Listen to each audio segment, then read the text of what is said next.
అనగనగా ఒక ఊరికి స్వాగతం. నేను నాగరాజ్. మంచి చేయాలన్న తలంపు, అభివృద్ధి పదంలో దూసుకుపోవాలన్న దృఢ సంకల్పం, ప్రజలకు మేలు చేయాలన్న చిత్తశుద్ధి ఉంటే చాలు అభివృద్ధికి ఆమడ దూరంలో ఉండే కుగ్రామం కూడా మెరిసిపోతుందని ఓ చిన్న గ్రామ సర్పంచ్ నిరూపించారు. దేశం కోసం కథన రంగం వైపునకు కథం తొక్కిందో గ్రామం. ఆ గ్రామంలో ఏ ఇంటి తలుపు తట్టినా ఓ సైనికుడు సగర్వంగా బయటకు వస్తాడు. దేవాలయాలు ఎంత వైభవంగా నిర్మించినా వాటి ముందు దేవుడికి సాక్షిగా నిటారుగా నిలబడే ధ్వజస్తంభాలు ప్రతిష్ఠిస్తేనే దేవాలయానికి సొబగు, భక్తులకు కన్నుల పండువ. అటువంటి ధ్వజస్తంభాలు తయారు చేయడమే వృత్తిగా పెట్టుకున్న కళాకారుల గ్రామంపై స్పెషల్ ఫోకస్. ఇటువంటి ఆసక్తికర కథనాలతో మీ ముందుకు వచ్చింది అనగనగా ఒక ఊరు. ఇక డీటెయిల్స్లోకి వెళ్దాం.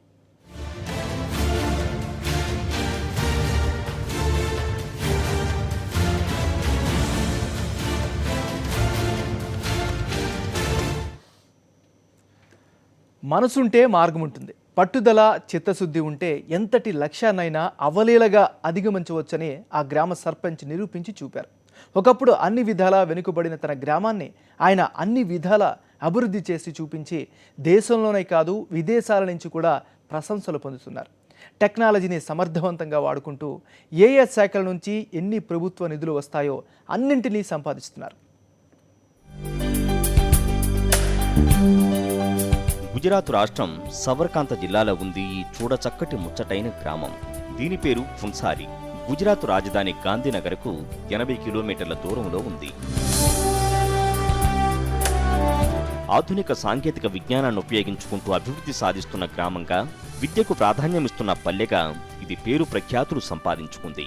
ఉచిత వైఫై, సీసీ కెమెరాలు, స్కూలులో పిల్లలందరికీ అందుబాటులో కంప్యూటర్లు, అందరికీ మినరల్ వాటర్, పగడ్బందీగా మురుగునీటి పారుదల వ్యవస్థ, ఆరోగ్య కేంద్రం, బ్యాంకు సౌకర్యం, టోల్ ఫ్రీ ఫిర్యాదు కేంద్రం, ఇలా ఈ సౌకర్యాల జాబితా చాలా పెద్దదే. పట్టణాలు, నగరాల్లో ఉండే సౌకర్యాలన్నీ ఈ ఊరి వాళ్లకు అందుబాటులో ఉన్నాయి. మరి ఇంత సౌకర్యవంతంగా ఉన్న ఊరిని వదిలేసి ఎవరైనా పట్టణాలకు వలసెందుకు పోతారు? పోనే పోరు.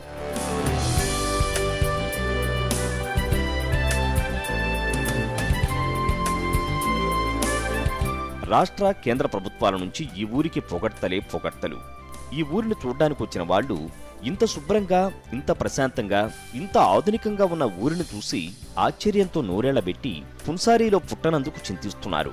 ఊరి జనాభా 6,000 వరకు ఉంది. ఊర్లో అక్కడక్కడ సీసీటీవీలు ఉండడంతో పాటు ఎవరైనా సరే ఎక్కడైనా నిర్లక్ష్యంగా చెత్త వేశారో వారి పని అయిపోయినట్టే, ఫైన్ వేస్తారు. ఈ ఊరి వాళ్ళు అంతదాకా తెచ్చుకోరనుకోండి. వ్యవసాయపరంగా ఎప్పటికప్పుడు అన్ని రకాల మెళకువలు తెలుసుకుంటూ డ్రిప్ సిస్టమ్ ద్వారా సాగునీటిని సద్వినియోగం చేసుకుంటున్నారు ఈ ఊరిలోని రైతులు. పాడి పరిశ్రమ కూడా చక్కని లాభాల బాటలో ఉంది. దగ్గరలోని పాల కేంద్రానికి వెళ్లి పాలు పోసి వచ్చేవారి కోసం ఒక బస్సు సౌకర్యాన్ని ఏర్పాటు చేశారు.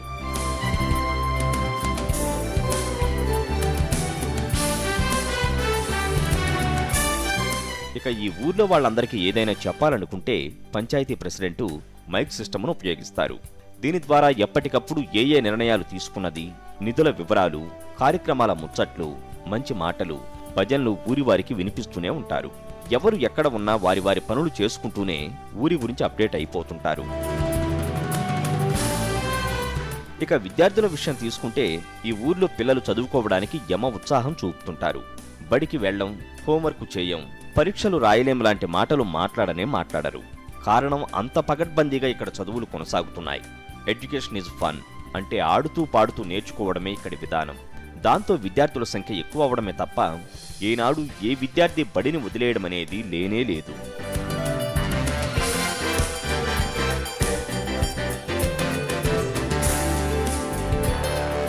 ఇంతటి అభివృద్ధిని ఈ గ్రామం ఎలా సాధించింది?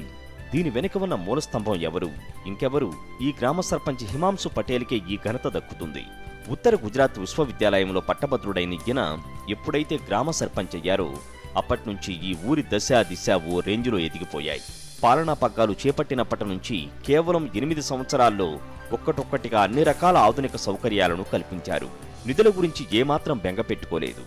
జిల్లా ప్రణాళికా సంఘం, వెనుకబడిన ప్రాంతాలకిచ్చే గ్రాంటు, 12వ ఆర్థిక సంఘం నిధులు, స్వయం సహాయక సంఘాల నిధులు, ఇలా ఏ పథకాల కింద నిధులు ఉన్నాయో అన్నింటినీ తెచ్చి ఊరి అభివృద్ధి కోసం ఉపయోగిస్తున్నారు.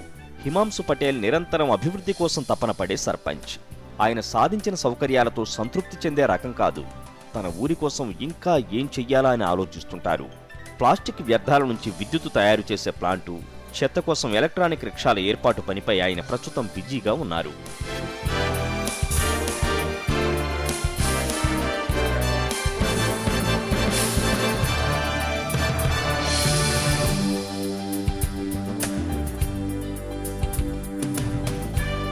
పున్సారి గ్రామ సక్సెస్ స్టోరీని తెలుసుకున్న విదేశీ ప్రతినిధులు ఇక్కడ పర్యటన చేసి ఈ మోడల్ను అధ్యయనం చేసి తమ తమ దేశాల్లో అనుసరిస్తున్నారు. కోట్లాది రూపాయల నిధులు ఉన్నా అభివృద్ధి ఎక్కడ వేసిన గొంగడి అక్కడే అన్నట్టుగా ఉండే పట్టణాలు, నగరాలు ఈ పున్సారి గ్రామ వెలుగుబాటను చూసి సిగ్గుతో తలదించుకోవలసిందే కాదంటారా?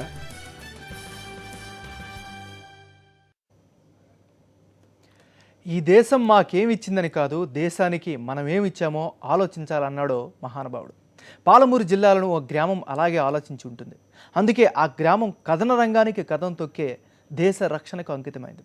గ్రామంలో ఇంచుమించు ప్రతి ఇంటి నుంచి ఓ సైనికుడు మాతృభూమి రక్షణ కోసం పిడికిలు బిగిస్తున్నాడు. దేశం కోసం, దేశ రక్షణ కోసం ఇంటి నుంచి ఒకరు సైన్యంలోకి చేరాల్సిందే అనుకున్నారో ఏమో కానీ పాలమూరు జిల్లా కొడంగల్ మండలం హస్నాబాద్ గ్రామస్తులు భారత సైన్యంలో ఒక్కరొక్కరిగా వచ్చి చేరుతూ దేశానికి సేవ చేస్తున్నారు. తెలంగాణ రాష్ట్రంలోని అత్యంత వెనుకబడిన మహబూబ్ నగర్ జిల్లాలోని హస్నాబాద్ గ్రామం పచ్చటి పొలాలతో కళకళలాడుతూనే ఉంటుంది. 7,500 జనాభా కలిగిన హస్నాబాద్ గ్రామం నుంచి మొట్టమొదటిసారిగా ఇంతియాజ్ అలీ అనే వ్యక్తి సైన్యంలో చేరారు.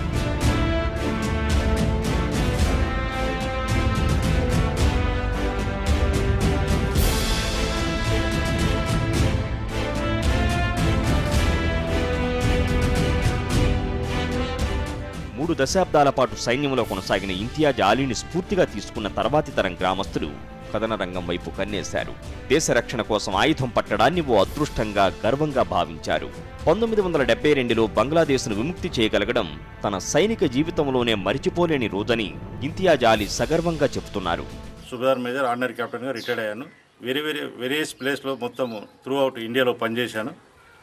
అప్పుడు నేను ఆర్మీ జాయిన్ చేసినప్పుడు చాలా తక్కువ మంది ఆర్మీలో ఉన్నవారు మా ఊర్లో.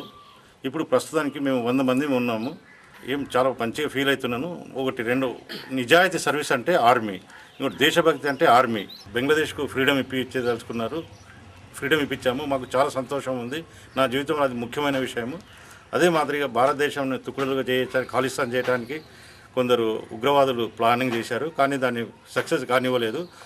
ఐకమత్యంగా ఉండటానికి భారతదేశంలో అది ఒక మంచి పని చేశారు.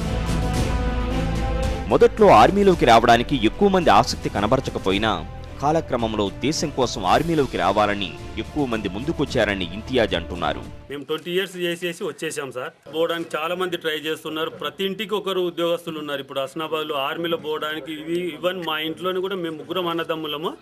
మా ఇంట్లోనే మేమిద్దరం ఉన్నాము. తమ్ముడు నేను ఇద్దరం ఆర్మీలో ఉంటాం. అన్న వ్యవసాయం చేస్తాడు. కాబట్టి ప్రతి ఒక్కరి ఇంట్లో ఇప్పుడు మన హస్నాబాద్ లోపల ప్రతి ఇంటికి ఒకడు ఆర్మీలో ఉన్నాడు. లేదంటే సిఆర్పిఎఫ్ కానీ, బిఎస్ఎఫ్ కానీ, మన కానిస్టేబుల్ కానీ ఏదో ఉద్యోగం ఒకటి వచ్చేసి ప్రతి ఇంటికి ఒకరు ఉన్నారు సార్. ఇక హస్నాబాద్ వాసనని చెప్పుకోవడానికే చాలా గర్వంగా ఉంటుందని గ్రామస్తులు అంటుంటారు.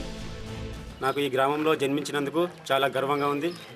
మా తెలంగాణ స్టేట్ అండ్ మహబూబ్నగర్ డిస్టిక్లో ఈ హస్నాబాద్ అనే గ్రామంలో చాలామంది ఆర్మీలో జాయిన్ అయ్యారు. ఆర్మీలో జాయిన్ అవడానికి కారణం మన సీనియర్స్, తల్లిదండ్రులు వీళ్ళంతా ప్రోత్సాహం వల్ల ప్రతి ఒక్కరు ఊరు నుండి ఊళ్ళో ప్రతి ఇంటింటికి ఒక మనిషి ఆర్మీలో జాయిన్ అయ్యారు. స్టేట్ మళ్ళీ ఒక రాజస్థాన్ అనుకున్న జమ్మూ కాశ్మీర్, నేపాల్, ప్రతి మన ఇండియాలో ప్రతి స్టేట్లో మన హస్నాబాద్ గ్రామం అనేవాళ్ళు ఒక జవాన్ అన్న సేవ చేయడానికి చాలా గర్వంగా ఉంది మాకు. యుద్ధ భూమిలోకి ఉరికి భయం లేకుండా జీవించి దేశానికి వెన్నెముకగా నిలవగలిగినందుకు చాలా గర్వంగానే ఉందంటారు గ్రామానికి చెందిన యువకులు. తమ గ్రామం నుంచి పెద్ద సంఖ్యలో యువకులు సైన్యంలో చేరడం తమకు గర్వకారణమంటున్నారు ZP vice chairman Krishna Mudiraj. మేము కూడా చాలా గౌరవపడతాం. ఎందు గురించి అంటే మా వారు ఈరోజు దేశం సేవ చేస్తున్నారు కానీ ఈ రోజుల్లో అది లేదు. మేము కూడా పోవాలి, దేశం సేవ చేయాలి అనే ఉద్దేశంతోన చాలా మంది కూడా ఈరోజు ఆర్మీలో పోనీకే చాలా మంది ఆసక్తి చూపుతున్నారు అనుకోండి. అంటే మన దేశం తరపుకి వెళ్ళి కూడా వారు కూడా నేను ధన్యవాదాలు తెలుపుకుంటా ఉన్నాను. యువకులు ముందర రావాలి, ముందర వస్తే ఈరోజు యువకుల చేతులనే భవిష్యత్తు అంటే మన దేశ భవిష్యత్తు ఉంటుంది అని అంటారు. ఇప్పటి వరకు 100 మందికి పైగా గ్రామస్తులు ఆర్మీలో చేరారు. ఇప్పటికీ ఈ గ్రామస్తులు తమ పిల్లల్ని ఆర్మీలో చేరేలా ప్రోత్సహిస్తూనే ఉంటారు. ఎందుకంటే అన్ని వృత్తుల కన్నా కూడా దేశభక్తితో ఆర్మీలో చేరడమే ఉన్నతమైనదని గ్రామస్తులు నమ్ముతారు. అందుకే ఇక్కడి నుంచి ఏటా యువకులు ఆర్మీలో చేరుతూనే ఉంటారు. మా అన్న నుండి అందరూ మా ఊర్లో ఉన్న అబ్బాయిలందరూ ఆర్మీ జాబ్ మీద ఇంట్రెస్ట్ చూపించారు. మా ఫ్రెండ్స్ కూడా జాబ్ వచ్చింది. నేను అదే పట్టుదలతో ఆర్మీ జాబ్ ఇప్పుడు సంపాదించాను. నేను నెక్స్ట్ మంత్ ట్రైనింగ్కి వెళ్తున్నా. నేను ట్రైనింగ్ బెల్గాంలో చేస్తున్నా. తమ్ముడు ఇంకోటి నుండి చదువుతుండు. ఆయన కూడా నెక్స్ట్ ఆర్మీ చేస్తాం. ఏంటంటే మా డాడీ మమ్మల్ని ఆర్మీలో తెలిసినందుకు మా నాయనకు సంతోషంగా ఉంది. బట్ మా నాయన కూల్లో కూడా మంచి వాల్యూ కూడా ఉంది. ఇప్పుడు నిజాయితీ నిండిన ఆర్మీలో చేరడం అంటే భయమేంటో తెలియకపోవడమేనని యువకులు ధైర్యంగా చెబుతారు. 2013 మార్చి 18 ఆర్మీలో జాయిన్ అయ్యాను. నేను తమిళనాడు ఊటీలో ది మద్రాస్ రెజిమెంటల్ సెంటర్లో ట్రైనింగ్ చేశాను. మద్రాస్ సెంటర్లో నేను ట్రైనింగ్ చేసినందుకు చాలా గర్వంగా ఉంది. నేను 1 ఇయర్ ట్రైనింగ్ చేసిన తర్వాత నా ఫస్ట్ పోస్టింగ్ అస్సాం అటారా మద్రాస్ మైసూర్లో నేను సర్వీస్ చేస్తున్నాను. అందరూ ఆర్మీ అంటే భయపడతారు, కానీ మా ఊళ్ళో అలా కాదు. ఆర్మీ అంటే అందరు రెస్పెక్ట్ ఇచ్చి మాట్లాడతారు. భయం అంటే ఏందో తెలియంది ఆర్మీ. నాతో పాటు చాలామంది ఆర్మీలో ఉన్నారు. జూనియర్స్, సీనియర్స్ ఉన్నారు. నేను నాకన్నా ముందు పోయిన సీనియర్స్ని చూసుకొని నేను ఆర్మీలో జాయిన్ కావాలని ఒక పట్టుదలతో నేను ఆర్మీలో పోయాను. హస్నాబాద్ వంటి గ్రామాలు రాష్ట్రంలో చాలా ఉన్నాయి. ఈ కోవలోకి వచ్చే గ్రామాలను ఇతర గ్రామాలు కూడా ఆదర్శంగా తీసుకోవాలని మేధావులు సూచిస్తున్నారు.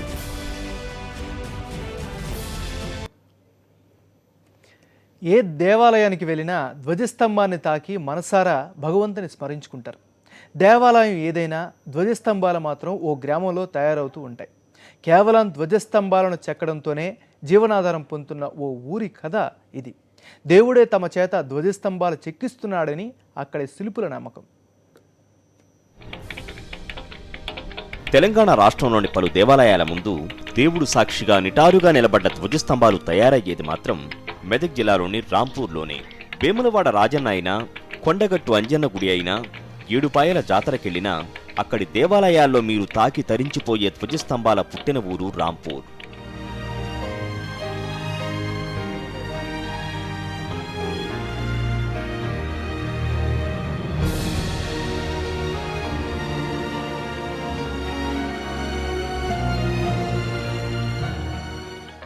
రాజుల కాలంలో శిల్పకళకు ఆదరణ ఉండేది. నేటి కాలంలో మరుగున పడుతోంది. కానీ ఈ గ్రామం నేటికి శిల్పకళకు పుట్టినిల్లు. ఒకరు కాదు, ఇద్దరు కాదు, ఏకంగా ఊరంతా ఆ కళనే వృత్తిగా చేసుకుని జీవిస్తున్నారు.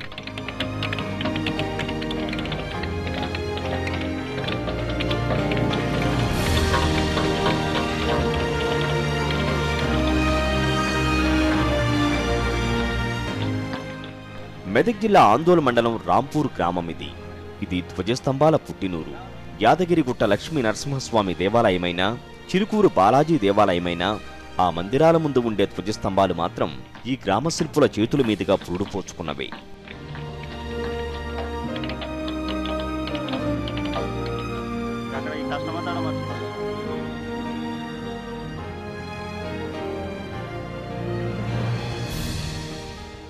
దేవాలయాలను ఎంతటి ఖర్చుతో నిర్మించినా వాటి ముందు ఉండే ధ్వజస్తంభాలు మాత్రం రాంపూర్ గ్రామ శిల్పులు చెక్కి తీరాల్సిందే. వారి చేతులు పడితే చాలు, రాతి కొండలు శిల్పకళ ఉట్టిపడుతూ ధ్వజస్తంభాలుగా మారిపోతాయి. వారి స్పర్శ అటువంటిది. గ్రామంలో ఒకప్పుడైతే దాదాపు 60 మందికి పైగా శిల్పులు కేవలం ధ్వజస్తంభాల తయారీనే వృత్తిగా చేసుకుని జీవనాధారం పొందేవారు. అయితే రాను రాను శిల్పుల సంఖ్య తగ్గిపోతోంది. తరతరాలుగా వారసత్వ సంపదగా వస్తున్న ఈ కళను కొత్త తరం యువత అందిపుచ్చుకోవడానికి సిద్ధంగా లేదు. కారణం ఈ వృత్తి గిట్టుబాటు కాకపోవడమే.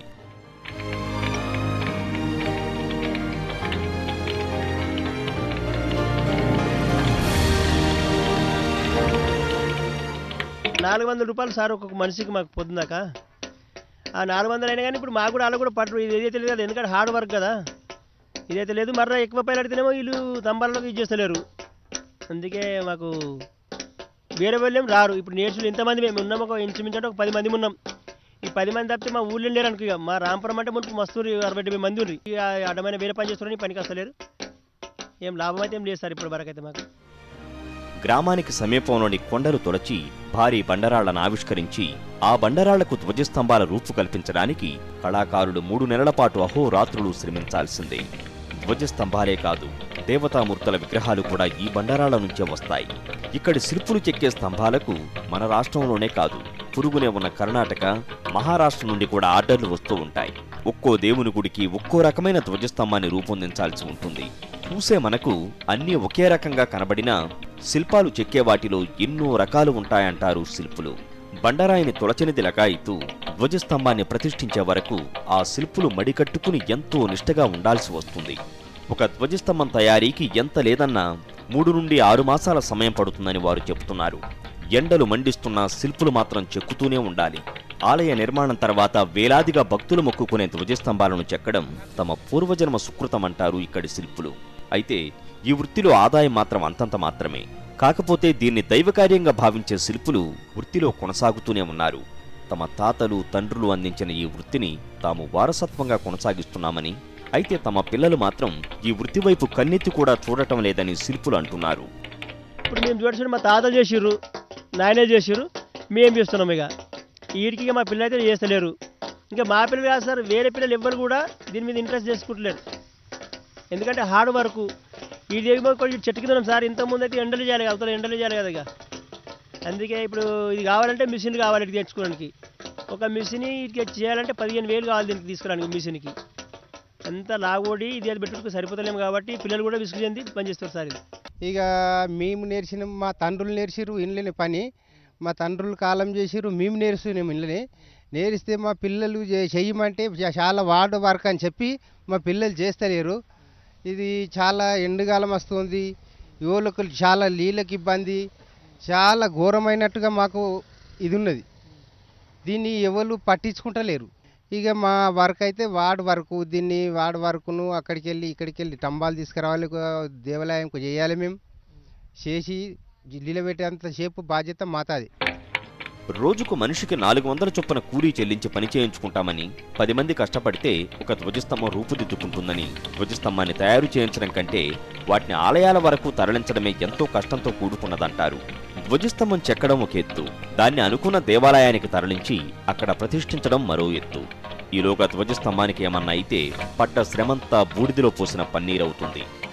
ఇప్పుడు మేము రౌతు తీయబట్టిన తీసుడు బాధ్యత కూడా మాదే. ఆడికెళ్ళి తీసి మర్ర వీటికెళ్ళి మరి మా పని దగ్గర తెచ్చుకున్నాక కూడా వీటికి వస్తారా అది కూడా భయమే. వచ్చిన తర్వాత తయారు చేస్తాం. తయారు చేసిన తర్వాత మర్ర తీసుకుపోవడం కూడా భయమే. తీసుకుపోయి గుడి ముంగట నిలబెట్టేసి మంచి దేవుని దగ్గర నిలబడితే అప్పుడు అమౌంట్ వస్తుంది, అప్పుడు మేము బతామన్నట్టు ఆలోచన. అది వరకు ఇంత పని చేసింది కూడా వస్తారా అని డగడగ అంటారు సార్ మాకు అంతే. ఏదైనా ఆలయానికి రూపొందించిన ధ్వజస్తంభం విరిగిపోతే అరిష్టంగా భావిస్తారు. అందుకే శిల్పులు ఎంతో నిష్టగా ధ్వజస్తంభాలను చెక్కుతారు. దేవుడు తమ వెన్నంటే ఉంటాడని, అందుకే తాము ధ్వజస్తంభాలను చెక్కగలుగుతున్నామని శిల్పి విఠల్ అంటున్నారు. ఇప్పుడు దేవుడు లేకపోతేనైనా బాగుండే. దేవుడు ఉన్నాడు, మా దగ్గరనే ఉన్నాడు దేవుడు. దేవుడు ఉండేపటికనే ఇది మాకు లేస్తోంది, బొలుపుతున్నాము, అంత పెద్దదాన్ని తీస్తున్నాము, అంత పెద్దదాన్ని తెచ్చుకొని చేస్తున్నాం. దేవుడు ఉండేపటికనే కదా మాకు. దేవుని వల్లనే పని చేస్తున్నాం మేము. దేవుడు లేకపోతే చేస్తామా? మేము చేయలేము కదా. దేవుడు నిత్య మా దగ్గర ఉన్నట్టే. భగవంతుని సన్నిధిలో పరమ పవిత్రమైన ధ్వజస్తంభాలను ఎంతో అందంగా అద్భుతంగా చెక్కుతున్న మహాకళాకారులకు ప్రభుత్వం వైపు నుంచి సహాయ సహకారాలందితే మరింత మంది ఈ వృత్తిలో వచ్చి చేరతారని శిల్పులు అంటున్నారు. తమకు కనీస మౌలిక సదుపాయాలను కల్పించాలని కోరుతున్నారు. అపురూపమైన ఈ కళారూపాన్ని ముందు తరాలకు అందించాలని వారు కోరుతున్నారు. విష్ణు, సాక్షి కరెస్పాండెంట్, మెదక్. సృష్టిలోని 64 కళారూపాల్లో అద్భుతమైనది కలంకారీ. బట్టలపై కళాఖండాలు చిత్రీకరించే కలంకారీ కళ ఒకప్పుడు ఓ వెలుగు వెలిగింది. అయితే సరైన ఆదరణ లేక, వృత్తి గిట్టుబాటు కాక కలంకారీ పరిశ్రమ అనాదరణకు గురవుతోంది. ప్రాచీనమైన ఈ కళారూపాన్ని కాపాడుకోవాలని కళాకారులు కోరుతున్నారు.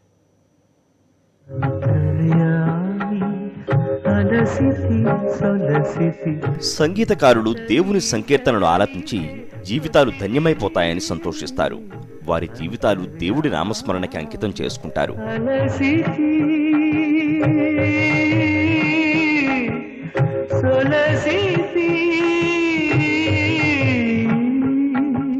సరిగ్గా అలాగే ఓ కళారూపం దేవుడికి అంకితమై తరతరాలుగా కొనసాగుతోంది. బట్టలపై భగవంతుని రూపాలు చిత్రీకరించే చిత్రలేఖన కళ కొన్ని కుటుంబాలకే పరిమితమైపోయింది. కలంకారీ కళారూపానికి కేర్ ఆఫ్ అడ్రస్ గా నిలిచిన ప్రాంతాల్లో చిత్తూరు జిల్లా శ్రీకాళహస్తి ఒకటి.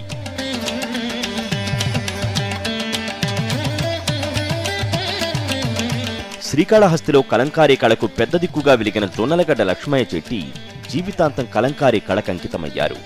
ఆయన నీడలో ఎందరో కళాకారులు అద్భుత కళను నేర్చుకున్నారు.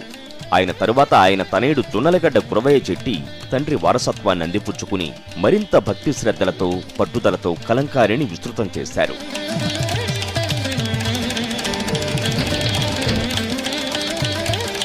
గురవయ్య చెట్టి కూడా తండ్రి బాటలోనే ఎందరో ఔత్సాహికులకు కలంకారీ కళలో శిక్షణ ఇచ్చి మంచి కళాకారులుగా తీర్చిదిద్దారు.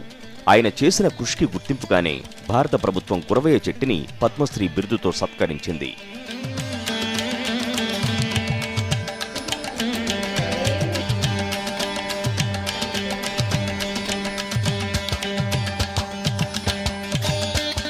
సహజ సిద్ధమైన రంగులను ఉడకబెట్టి వస్త్రాలపై రకరకాల దేవుని రూపాలను అత్యంత అందంగా చిత్రీకరించే కళాకారులు కలంకారీ పరిశ్రమకు కొత్త వెలుగులు తెచ్చారు.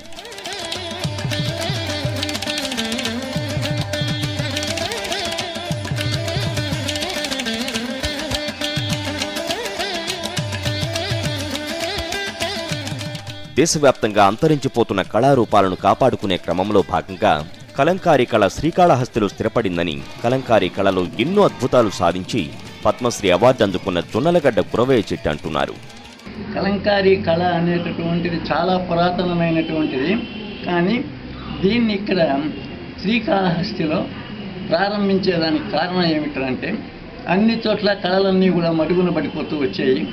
ఆ పరిస్థితుల్లో కమలాదేవి చటోపాధ్యాయ అనేటటువంటి ఒక మహా మనిషి ఆమె మరుగున పడిపోయినటువంటి కళలన్నింటినీ కూడా పునరుద్ధరించాలా అనేటువంటి దృష్టితో ఎదుక్కుంటూ వస్తే మన యొక్క ఆంధ్ర రాష్ట్రమే మిగిలింది. దీంట్లో మచిలీపట్నము శ్రీకాళహస్తి.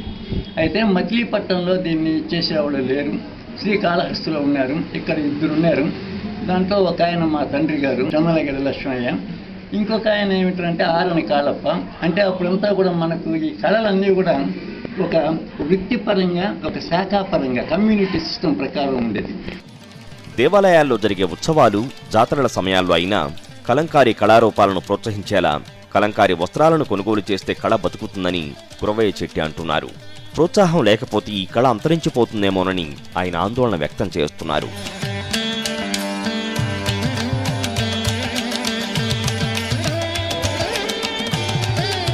ఇక గురవయ్య చెట్టి వంటి వటవృక్షం నీడలో శిక్షణ పొందిన ఎందరో కళాకారులు కలంకారీని ఆధారంగా చేసుకుని జీవిస్తున్నారు. ఇతర రాష్ట్రాల్లో తమ వస్త్రాలు విక్రయిస్తున్నారు. ఈ కలంకారీ వేటలనంతా కూడా చెన్నై, కోయంబత్తూరు, ఢిల్లీ, ముంబై, జోధ్పూర్, జైపూర్ ఇట్లా సేల్ చేస్తూ వీళ్ళకి జీతాలు అవన్నీ ఇస్తూ ఉంటాను. సో అవార్డులు అంటే UNESCO award, national award, state award, ఇట్లా రకరకాల అవార్డ్స్ అన్నీ కూడా వచ్చినాయి. ప్రభుత్వం ఇప్పటికైనా అపురూపమైన ఈ కళారూపాన్ని పరిరక్షించాలని కళాకారులు కోరుకుంటున్నారు.